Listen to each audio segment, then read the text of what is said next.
Stand up comedy అని ఈ మధ్య స్టార్ట్ అయింది. హిందీలోను ఇంగ్లీష్లోను వరల్డ్లో అంతా పాపులర్ అవుతుంది, మన ఇండియాలో కూడా పాపులర్ అవుతుంది. మొన్న ఎక్కడో స్టాండప్ కామెడీ ఏదో అందులో వాడు చెప్తున్నాడు, కొంచెం తెలుగులో చెప్తాను మీకు. ఏం చెప్తున్నాడంటే రామనారాయణ లేకపోతే కృష్ణకుమారో ఎవడో అమెరికాలో ఉంటున్నాడు. ఉండేవాడు వాళ్ళ తాలూకు వాళ్ళ తండ్రి కొత్తపేటలో ఉంటున్నాడు. వాడి పేరు తండ్రి పేరు అప్పారావు. తండ్రి అప్పారావుకి వాడు ప్రతి నెల ఒక $500 పంపుతున్నాడు. వాడు $500 పంపేటప్పటికి $500 వచ్చి కొత్తపేటలో పలానా అప్పారావు అనేవాడి అకౌంట్లో పడాలి. అది ఏమైంది, ఆ కొత్తపేట రావులపాలెం దగ్గర కొత్తపేటకి అతను పంపుతుంటే స్టేట్ బ్యాంక్ ఆఫ్ ఇండియా వాళ్ళు రాజమండ్రి కొత్తపేటలో అప్పారావు అకౌంట్లో వేసేస్తారు. రాజమండ్రిలో ఒక అప్పారావు ఉన్నాడు, కొత్తపేట ఉంది, ఫారెన్ చెక్ వస్తుంది, దీంట్లో పంపించేస్తున్నారు, ఇది వచ్చేస్తుంది. అక్కడ వాడు ఇది ఆడిట్లో తేలింది, ఇదేంటి ఈ చెక్కులన్నీ కూడా పలానా కొత్తపేట అప్పారావు అంటే ఈ అప్పారావు కాదు, వీడు తీసేసుకుంటున్నాడు, వాడేం మాట్లాడట్లేదు. ఈ కంప్లైంట్ పెట్టాలి కదా, ఇదేంటంటే నా డబ్బులన్నీ నాకు రావట్లేదు, మా అబ్బాయి పంపుతున్నాడని. ఏం చేశారంటే ఆడిట్ వాళ్ళు వచ్చారు. ఆడిట్ వాళ్ళు వచ్చి అసలు అడుగుదామని ఈ కొత్తపేట వాడిని, రాజమండ్రి కొత్తపేట వాడిని పిలిచారు.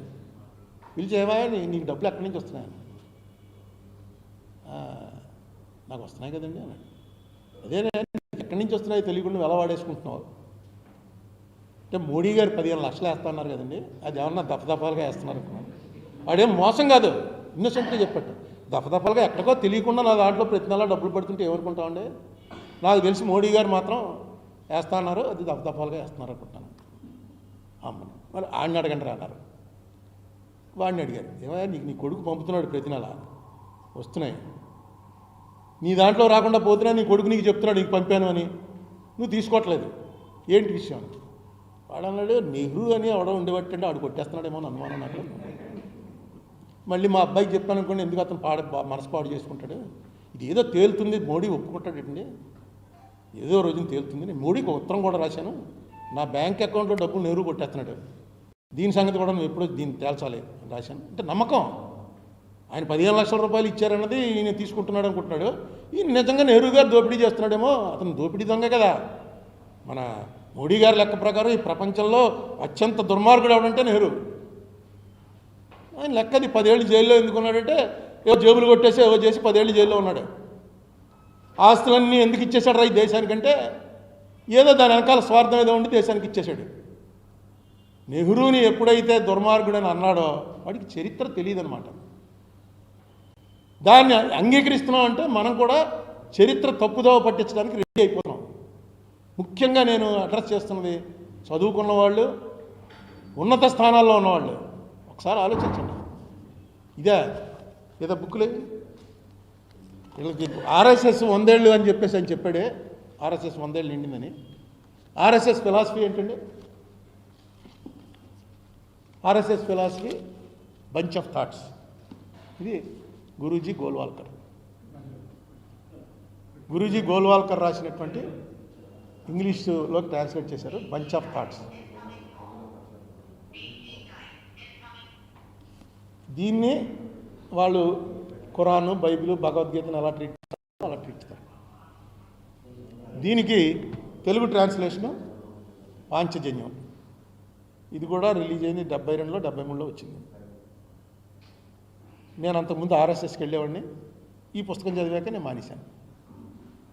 ఈ పుస్తకంలో ఎందుకంటే ఆయన ఏమి తప్పుగా ఏమి రాయలేదు, ఆయన ఆలోచనలు రాశాడు. ఆయన ఆలోచనలు ఈ దేశానికి సూట్ కావు అనేది ముఖ్యంగా ఏంటంటే ఆయన ఆలోచనలు ఈ దేశానికి సూట్ కావు అనుకున్నది. ఈ దేశంలో దేశద్రోహులు ఎవరంటే సోషలిస్టులు, క్రిస్టియన్స్, ముస్లిమ్స్. ఈ ముగ్గురు కూడా అంతర్గత శత్రువులు. వీళ్ళని ఈ దేశంలో ఉండనివ్వడానికి వీళ్ళు పోయినప్పుడే దేశం బాగుపడుతుంది. దాన్ని నేను అంగీకరించాను. ఎందుకంటే క్రిస్టియన్స్, ముస్లిమ్స్ అందరూ మన వాళ్ళు, మన బ్రదర్స్, మన జీన్స్. జెనెటిక్ టెస్ట్ చేయండి, మన జీన్స్ తోటే ఉన్నారు వాళ్ళను. వేరే దేవుణ్ణి పూజించినంత మాత్రాన వాళ్ళు వేరే అయిపోతే కానీ ఈ దేశం బాగుపడదు అన్నటువంటి కాన్సెప్టే తప్పు అనిపించింది. అక్కడ మీకు తప్పు అనిపించట్లేదు, మీకు అనిపించట్లేదు, వేరే విషయం అది. కానీ మెజారిటీ జనాలను ఆకర్షించేటువంటి ప్రయత్నం చేసినప్పుడు నిజంగా ఒక సనాతన ధర్మాన్ని ఫాలో అయ్యేటువంటి వ్యక్తిగా మీరు ఆలోచించండి. ఇది ఫ్యాక్ట్. ఇది తర్వాత మనందరికీ తెలుసున్న విషయం ఏంటి, అలెగ్జాండర్ దండయాత్రకు వచ్చాడు ఇండియా మీదకి. విశ్వవిజేత అలెగ్జాండర్ కథ మనందరికీ తెలుసు కదా. వచ్చేటప్పటికి పోరస్ అనేవాడు అక్కడ అడ్డుకున్నాడు, ఇద్దరికి యుద్ధం జరిగింది, పోరస్ ఓడిపోయాడు. ఓడిపోతే అలెగ్జాండర్ పోరస్ ధైర్య సాహసాలు చూసి లేదు నువ్వే రాజుగా ఉండిపో ఒక మాట అన్నట్టు. అది మరి ఎంతమంది ఇవన్నీ మనం చూసినవి కాదు, ఎప్పుడో క్రీస్తు పూర్వం వ్యవహారాలు. ప్రపంచంలో జరిగినటువంటి దీని మీద జరిగినటువంటి డిస్కషన్లో బయటకు వచ్చింది ఏంటంటే, పోరస్ అన్నవాడిని పట్టుకుని నిన్ను ఏం చేయాలని అడిగితే అలెగ్జాండర్ ఏం చేస్తావు, తోటి రాజు కింద చూడు నన్ను, చూస్తే లేకపోతే చంపేయనట్ట. చూస్తే నాకు సింహాసనం ఇచ్చి నన్ను కూడా రాజు కింద మాట్లాడలేకపోతే చంపేయనట్ట. అంటే అలెగ్జాండర్ ఏమి ధైర్యం రావిడదని చెప్పి నీ రాజ్యం నువ్వే ఎక్కువ అన్నట్టు అని మనం కథ. ఈయన ఏం చెప్తాడంటే, మన దేశంలో పర్వతరాజుల తాకిడి తట్టుకోలేక అలెగ్జాండర్ పారిపోతుంటే ఒక భారతీయ వీరుడి ప్రాణాంతకమైన చావు దెబ్బ తప్పించుకోలేక వేరొక మార్గాన్ని వెళ్ళబోయి ఇరాన్ దగ్గర మరణించాడు. మన వాళ్ళు చాలా గొప్పవాళ్ళని మనం అనుకోవటంలో తప్పేం లేదు, చాలామంది అనుకుంటాం. కానీ ప్రపంచంలో ఒక చరిత్ర దీంట్లో ఉన్నప్పుడు ఆ చరిత్ర కాదండి మాది. యాక్చువల్గా అది ఎవరికీ తెలియదు. అలెగ్జాండర్ని మావాడు కొట్టితే చావు దెబ్బ దగ్గరేసి పారిపోతే రక్తం కరిపి చచ్చిపోయాడు, అది ఫ్యాక్ట్ అని రాశాడు. అసలు దీంట్లో రెలవెన్సీ లేదు అసలు. అంటే మనం చాలా గొప్పవాళ్ళం అనేటువంటి ఒక అహంకారాన్ని ఏదైతే పెడుతున్నారో అదే తప్పు అన్నాడు భగవద్గీతలో కృష్ణుడు. అసలు ఆ అహంకారమే నిన్ను చంపేస్తుంది అర్జున. నువ్వే నేను చంపేస్తాను జనాలందరినీ అంటే అహంకారం అనేది పక్కన పెట్టు. సైంధవుడిని రేపు సాయంకాలంలోగా చంపకపోతే అని అన్న తర్వాత కృష్ణుడు చెప్తాడు, నీకేమైనా పిచ్చి కనుక మీకేంటి, మీరు ఏమనుకుంటున్నారు అసలు, ఏమిటి అహంకారం, రేపు సాయంత్రంలోపు నేను చంపేస్తానని. నిజంగా వాడు ఆ మాట అనకపోతే పొద్దున్నే ఫస్ట్ బాణంతా సైంధవుడిని చంపేయచ్చు. ఈ ప్రతిజ్ఞను పట్టేటప్పటికి దోలు దిగింది మొత్తం, దాచేసారు. ఆఖరణ కృష్ణుడు మళ్ళీ మ్యాజిక్లు చేసి అర్జునుడిని కాపాడుకోగలిగాడు. అలాగే ఇందులో అన్నిటికన్నా బాగా నేను బాధపడ్డది ఏంటంటే, ఈయన రిజర్వేషన్లకు వ్యతిరేకం. 10 ఏళ్లే ఉంచమన్నాడు అంబేద్కర్, 10 ఏళ్ళు దాటిన తర్వాత కూడా ఉంచడం కరెక్ట్ కాదు అని క్లియర్గా చెప్పాడు ఆయన. తర్వాత ఆంగ్ల భాషకి వ్యతిరేకం. హిందీ భాష, సంస్కృతం మన రాజ్య భాష, అయితే సంస్కృతం ఈ మధ్య చలామణిలో లేదు కాబట్టి సంస్కృతం వచ్చే వరకు హిందీని మనం రాజ్యభాషగా అంగీకరించాలి అన్నది ఆయన పుస్తకంలో రాశాడు. తర్వాత స్త్రీలకి సమానమైనటువంటి ప్రతిపత్తి ఇవ్వాలన్న తప్పు. ఇదో కొత్త ఆలోచన మొదలెడుతున్నారు. మొన్నటిదాకా కులం, మతం, భాష ఇలాంటివన్నీ తెచ్చి ఇప్పుడు లింగతత్వం అనే మరో తత్వాన్ని రెచ్చగొడుతున్నారు. స్త్రీలకు ఇవ్వాలనేటువంటి పద్ధతి తప్పు అని చెప్పాడు. హిందువుకి మాతృగర్భంలోనే సంస్కారం లభిస్తుంది. అంటే మనం తల్లి కడుపులో ఉండగానే మనకి సంస్కారం వచ్చేసింది. మనందరం హిందువులే కదా, మనందరికీ మనకి ఎవరికి గుర్తులేదు, తల్లి కడుపు ఏంటి చిన్నప్పుడే గుర్తులేదు, ఏదో ఇంట్లో చెప్పుకుంటుంటే ఏంటం తప్ప ఓహో అలా చేసేవాడిని అని పుట్టినప్పుడు ఎవరికి గుర్తుండదు. కానీ మనకు మాతృగర్భంలోనే హిందువుకు మొదటి సంస్కారం లభిస్తుంది. చివరన అతని దేహం అగ్నిజ్వాలకు ఆహుతి అయినప్పుడు లభిస్తుంది ఏంటి సంస్కారం. హిందువును హిందువుగా తీర్చిదిద్దేందుకు షోడశ సంస్కారాలు ఉన్నాయి. నిజానికి మాతృగర్భం నుంచి చూడకముందే మనం హిందువులుగా జన్మిస్తాం. ఇతరుల విషయానికి వస్తే వారు ఊరు పేరు లేని మానవ జీవిగా ఈ ప్రపంచంలో జన్మిస్తారు. అటుపైన సుంతి చేస్తే ముస్లింగాను, జ్ఞానస్నానం చేస్తే క్రైస్తవులుగాను మారుతారు. ఇది రాశారు. నేను అంగీకరించను. ఎందుకంటే ఈ క్రిస్టియన్స్ ముస్లిమ్స్ ఎవరున్నారో వాళ్ళ ముత్తాతల తాతలకు వెళ్తే వాళ్ళందరూ కూడా మనళ్ళే. వాళ్ళు మాతృగర్భంలోంచి షోడశ సంస్కారంలోంచో పుట్టారు. పుట్టిన తర్వాత ఇక్కడ బాగాలేదురా అని చెప్పి అందులో పోయారు. ఎందుకు బాగాలేదు, ఏం తప్పు చేసామో ఆ తప్పు సరిదిద్దుకుందామని చూడాలి. కానీ ఈ లాజిక్ ఉండదు ఇది. తర్వాత అన్నిటికన్నా ఇదేంటంటే, సినిమా నటీనటులు చాలా దారుణంగా రాశాడు. అగాధమైన అవినీతిలో పొరలాడడానికి పేరుపడ్డ సినిమా నటీనటులు మన సాంస్కృతిక రాయవార వర్గాలుగా ఉండేంత వరకు ఈ దేశం దిగజారిపోయింది. పరిపాలన చేస్తున్నారు కదా. సినిమా యాక్టర్స్ అన్నవాడు అసలు పాలిటిక్స్లో రాకూడదన్నాడు. తర్వాత ఒక చిన్న కథ ఒకటి రాశాడు ఆయన. ఆ కథ చెప్పి ముగిస్తాను. ఏంటంటే, ఒక బ్రిటిష్ ఆఫీసరు వెళ్తున్నట్ట, వెనకాల ఆయన బంట్రోజు వెళ్తుండగా ఒక ఇండియన్ ఆఫీసర్ ఎవరో వచ్చి బ్రిటిష్ ఆఫీసర్కి దండం పెట్టి నమస్కారం పెట్టి విష్ చేశాడు. బ్రిటిష్ ఆఫీసర్ వెనకాల ఒక బంట్రోజు విష్ చేసేట. విష్ చేసి వెనకాల బంట్రోజ్కి కాళ్ళకు నమస్కారం పెట్టేశాడు. అయితే బ్రిటిష్ ఆఫీసర్ అన్నాడు, "ఒరేయ్ నువ్వు నాకేమో ఇంత పెద్ద ఆఫీసర్ నాకు జస్ట్ విష్ చేసావు, ఏంటిది వీడియో మా బంటు రోజుకి నువ్వు అలా కాళ్ళ మీద పడిపోయేంటి" అంటే ఆయన అన్నట్ట,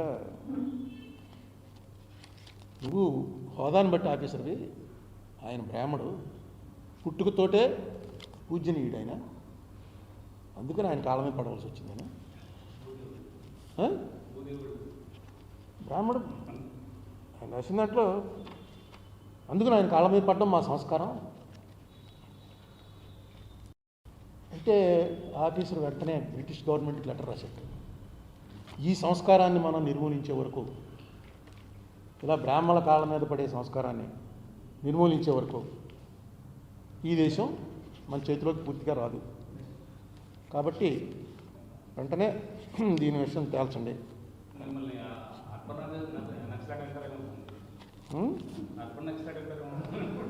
ఏమన్నా అసలు కాదు, మనకి ఎక్కడికి తీసుకుపోదామని ఆడవాళ్ళకి సమానత్వం తప్పుట, రిజర్వేషన్లు తప్పుట, బ్రాహ్మణ కాళ్ళకి నమస్కారం పెట్టాలట. పోనీ ఆ బ్రాహ్మణ ఎవడ మహాపండితుడు అనుకోండి, బ్రాహ్మణమని ఎవడమని కాళ్ళకి నమస్కారం పెడతాం. బంట్రోజు చేస్తున్నాడు అతను, బంట్రోజు పనిచేసే పరిస్థితిలో ఉన్నాడు. ఎప్పుడైతే ఉద్యోగంలో చేరావో నువ్వు వైదిక ధర్మం కాదు అది ఉద్యోగంలో చేరటం. బ్రాహ్మణ అంటే శమత్ దమస్ తపస్ శౌచం శాంతిరార్జవమేవచ జ్ఞాన విజ్ఞానం ఆస్తిక్యం బ్రాహ్మం కర్మస్వభావచం. నీ జీవితం అంతా కూడా నువ్వు జ్ఞాన సముపార్జనలోనే ఉండాలి. తిండి తింటున్నావా లేదా అని, అందుకే బ్రాహ్మణుల జాతిగా చూసుకో, బ్రాహ్మణుల జాతిగా చూసుకో అని రాజులకు ఎందుకు చెప్పారంటే వాడు తిండి కూడా తిండవు. నేనైతే అలాంటి బ్రాహ్మణులు చూడలేదు, ఎవరైనా ఉన్నారేమో నాకు తెలియదు. మేమంతా కులానికి బ్రాహ్మణ కులంలో పుట్టాము. ఇక్కడ ఎవరు చేసినా సరే, ఏ కర్మ చేసినా సరే, వాళ్ళు వ్యాపారాలు చేసుకునే వాళ్ళు ఉన్నారు, ఉద్యోగాలు చేసుకునే వాళ్ళు ఉన్నారు, పౌరోహిత్యం చేసేవాళ్ళు ఉన్నారు, ఆచారాలు చేసేవాళ్ళు ఉన్నారు. తప్ప తినడానికి తిండికి కూడా మేము సంపాదించుకోవడానికి కూర్చునేవాళ్ళు నేను అలా ఉండాలనేది ఇది ఓల్డ్ దీనికి వెళ్తే, ఓల్డ్ కల్చర్కి వెళ్తే. కానీ ఇది మారుతూ వస్తుంది. ఈ ధర్మంలో ఉన్న గొప్పతనం ఏంటంటే ఇది ఒకప్పుడు సతీసాగమనం అనేది కంపల్సరీ. శివాజీ గారి భార్య సతీసాగమనం చేసింది, రుక్మిణి, కృష్ణుడి భార్య రుక్మిణి సతీసాగమనం చేసింది. సతీసాగమనం చేసి తీరాలి కొన్ని వారియర్ క్లాసుల్లో. పోయింది అది. ఈవేళ అది ఎవడన్నా సతీసాగమనం అంటే చీ అంటున్నాం. 300-400 రాజా రామ్మోహన్ రాయ్కి ముందు గుడి కట్టేవారు. ఎవరైతే సతీ చేసుకుందో ఆవిడ గుడి కట్టేవారు. ఎవరా రాజస్థాన్లో ఆఖరి సతి ఎవరు? జైను ఆఖరి సతి రూప్ కన్వర్ అనే ఒక ఆవిడ చేస్తే ఆవిడ గుడి కట్టారు. ఇప్పుడు గుడి ఉంది, పెద్ద గుడి ఉంది. ఎక్కడ ఇప్పుడు మనం అభివృద్ధి, మన గొప్పతనం ఏంటంటే ఇస్రోలో చంద్రమండలం మీదకి ర్యాకెట్ విసిరేవాడు, చంద్రమండలం మీదకి ర్యాకెట్ వేసే ఇస్రో చీఫ్ గారు వచ్చి దండం పెట్టి కొబ్బరికాయ కొట్టి ర్యాకెట్ ఆన్ చేస్తాడు. ఈ కొబ్బరికాయ కొట్టడం ఇవన్నీ ప్రకారం చూస్తే చంద్రుడు ఒక దేవుడు, నువ్వేమో ర్యాకెట్ పంపుతున్నావు. ఏంటంటే ఇదే అదే లివింగ్ టుగెదర్ చేస్తున్నారు 4-5 ఏళ్ళు అమెరికాలోనో లండన్లోనో. అబ్బాయి అమ్మాయి పెళ్లి చేసుకుందాం అనుకుంటారు, ఇండియా వస్తారు. ఇండియాలో పెళ్లి చేస్తే మధ్యలో గుడ్డ కట్టి ఇలా తల మీద చేయబెట్టి, అంటే ఆ గుడ్డ తీయగానే ఫస్ట్ టైం చూసుకుంటారనమాట. ఇదేటా వీళ్ళంతా 3-4 ఏళ్ళ నుంచి లివింగ్ టుగెదర్ కదా. ఈ గుడ్డ ఏంటంటే అంతే తమాషా, మనం ఆచారం నిజంగా అంతే, దాన్ని ఎవడో అడ్డు పెట్టడు. అదే ఇదే. అందుకే మిగతా గ్రీకులో పోయింది, చైనాలో పోయింది, అన్ని చోట్ల పోయింది. కానీ ఈ సనాతన ధర్మం ఇండియాలో ఎందుకు కొనసాగుతుందంటే నీ ఇష్టం నీది, నా ఇష్టం నాది. ప్రజలకి పక్కవాడికి హాని లేనంతకాలం నువ్వు నీ ధర్మాన్ని ఆచరించు. భగవద్గీతలో కృష్ణుడు కూడా అదే చెప్పాడు. నీకేం గుహ్యధర్మయ్యా విమృశ్యైత దశేషేణ యథేచ్ఛసి తథాకురు. నేను చెప్పవలసింది చెప్పాను. నేను చెప్పానని చెప్పి నువ్వేం అర్థం చేయక్కలేదు. నువ్వు బాగా ఆలోచించి యథేచ్ఛసి తథాకురు, నీకు ఏం నచ్చితే అది చెయ్యి అన్నాడు. మనకు నచ్చినట్టుగా మనం తప్పు చెయ్యం. ఎందుకంటే జనరల్గా మన జెనెటిక్గా తప్పు చేసి బతకాలనే భావన ఎవరికీ ఉండదు. పరిస్థితుల కారణాల వల్ల అవుతాడు. కానీ ఈవేళ మీరు ఎలాంటి అట్మాస్ఫియర్ క్రియేట్ చేస్తున్నారంటే ద్వేషం, వైరం, కక్ష ఇవే ఉంటేనే మేము అధికారంలో కొనసాగలం అనేటువంటి ఒక ఆలోచన ఎప్పుడైతే వచ్చిందో ఇది పెద్దవాళ్ళ నుంచి పుట్టాలి, బాగా చదువుకున్న వాళ్ళ నుంచి, వాళ్ళ నుంచి. నేను అందుకే దీని మీద డిస్కషన్కి సోమవీర్రాజు గారే నన్ను పిలిచాడు. నేనేమి ఆయన్ని పిలవాల. అరే ఆయన కొంచెం బిజీగా ఎమ్మెల్సీ కాబట్టి ఆయన ఎప్పుడంటే అప్పుడు. ఈలోపు ఐవైఆర్ కృష్ణారావు గారు అడిగాడు ఏంటయ్యా గొడవ అంటే ఈ 2 కూడా ఆన్లైన్ పంపించాను, 2 బుక్కులు. ఆయన చదివి నాతోటి మన ఇద్దరం కూర్చుందామా సార్ అన్నాడు. తప్పకుండా కూర్చుందామండి.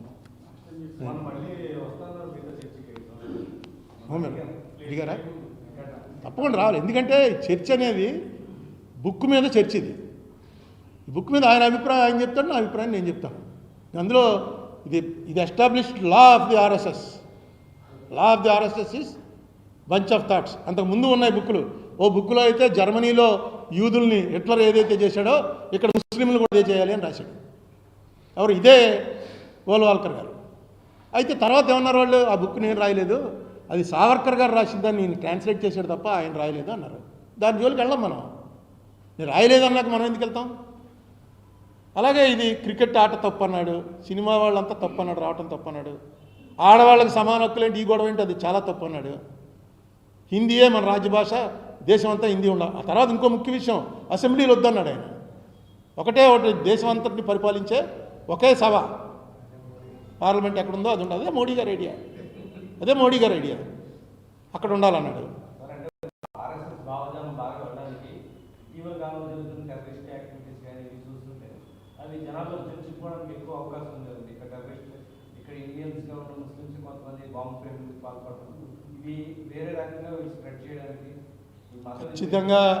ఖచ్చితంగా టెర్రరిస్టులు ఎవడన్నా సరే వాడిని కాల్చిపారేయాలి, అందులో అనుమానం లేదు. టెర్రరిజం అనే ద్వారా చేద్దాం, వాడు కూడా చావటానికి సిద్ధపడే ఇందులోకి వస్తాడు. దీన్ని ఎప్పుడు అరికట్టగలం అంటే మనం అందులో రిక్రూట్మెంట్ అరికట్టాలి. రిక్రూట్మెంట్ అరికట్టాలంటే భయం రావాలి.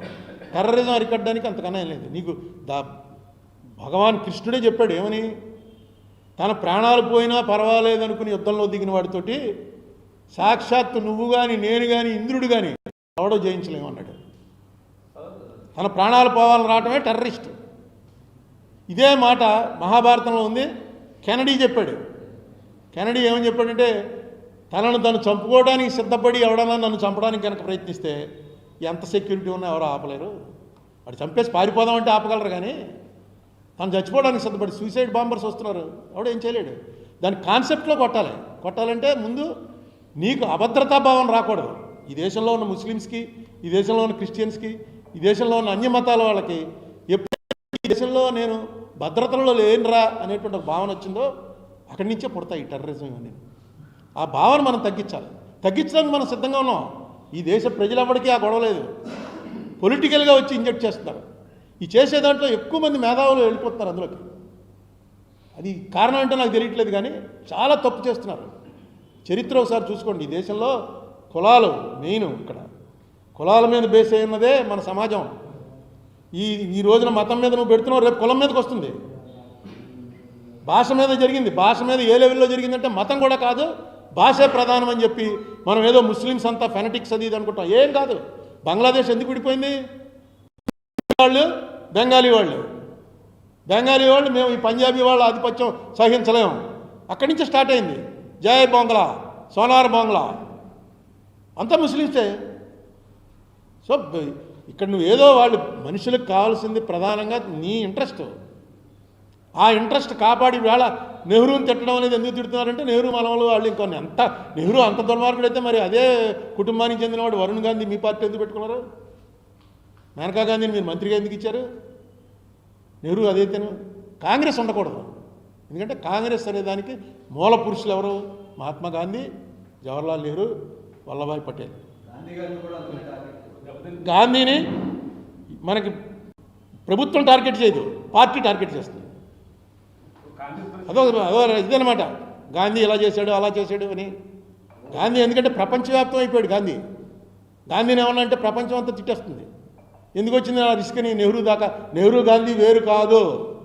గాంధీయే చెప్పాడు, నన్ను బతికించుంచేది ఇదిగో నెహ్రూయే.